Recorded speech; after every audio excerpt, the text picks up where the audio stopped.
ஏ விஜய் வீட்டை விட்டு வெளியே வா. ஏ விஜய் பணியூர் விட்டு வெளியே வா அப்படின்னு சொல்றவங்களுக்கு என் வீடு எதுன்னு தெரியுமா? முதல்ல என் வீடு எங்க இருக்குனாவது தெரியுமா?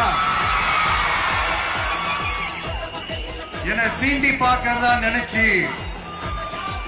கிண்டலும் கேலியுமா பேசுறவங்களுக்கு நான் சொல்றேன், இந்த தமிழ்நாடுன்னு சொல்றாங்களே, அது மத்தவங்களுக்கு வேணா ஸ்டேட்டா இருக்கலாம். ஆனா என்ன பொறுத்த வரைக்கும் என் தாய் நாடான தமிழ்நாடு தான் என் வீடு.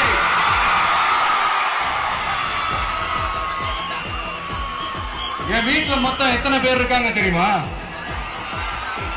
8 கோடி பேர் இருக்காங்க. ஒட்டுமொத்த தமிழ்நாட்டு மக்களும் என் வீட்டு மக்கள், என் குடும்பம், என் உறவு, என் சொந்தம். எனக்கு எல்லாமும் கொடுத்த இந்த 8 கோடி சொந்தங்களுக்கு இனிமே எல்லாமுமா கூட நிக்க போறது இந்த விஜய் மட்டும்தான்.